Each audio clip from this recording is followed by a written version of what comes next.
అన్న నోట్ల రద్దు ఎందుకు చేసిండ్రే? అది కూడా తెలియదా తమ్మి? ఇండియాలో ఉన్న బ్లాక్ మనీ మొత్తం గతం చేస్తానికి తమ్మి. నీకు తెలియదా?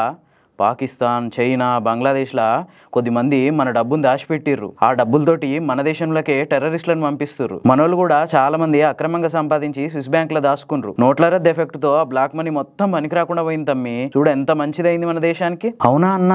మరి గిదేందే? వార్తలు చదువుతున్నది మీ ఈ ఫోన్ పడేస్తే ఎప్పుడు టైంకి వస్తుంది పని చేసుకునే టైంకి. హలో ఏంద్రా చెప్పు. ఇది తాజా అప్డేటా? వాట్సాప్లో పంపినవా?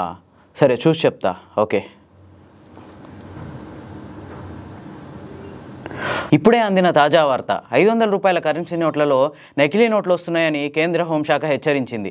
ప్రజలు, బ్యాంకులు, ఇతర ఫైనాన్షియల్ ఇన్స్టిట్యూషన్స్ అన్నీ అప్రమత్తంగా ఉండాలని పేర్కొంది. అంతేకాదు ఈ నకిలీ నోట్లలో రిజర్వ్ బ్యాంక్ ఆఫ్ ఇండియా అని ఉన్న చోట రిజర్వ్ అనే పదంలో ఎస్ తర్వాత వచ్చే ఈకి బదులు ఏ అని వస్తుందని, ఇది ఎంతో జాగ్రత్తగా అబ్జర్వ్ చేసే తప్ప ఈ విషయం తెలవదని, అట్లాగే ప్రజలందరూ అప్రమత్తంగా ఉండి ఈ విషయాన్ని కనిపెట్టి నకిలీ నోట్లని నివారించాలని కేంద్ర హోంశాఖ హెచ్చరించింది. మళ్ళా మన కొత్త 500 నోట్ల కూడా దొంగ నోట్లు వస్తున్నాయని సెంట్రల్ గవర్నమెంట్ చెప్తుంది. అవుతమ్మి, మన మీద ప్రేమతోని సెంట్రల్ గవర్నమెంట్ జాగ్రత్తలు చెప్తుంది. అయితే ఏంది మరి? పాత నోట్లు రద్దు చేస్తే దొంగ నోట్లు మొత్తం పోతాయంటివి కదన్నా.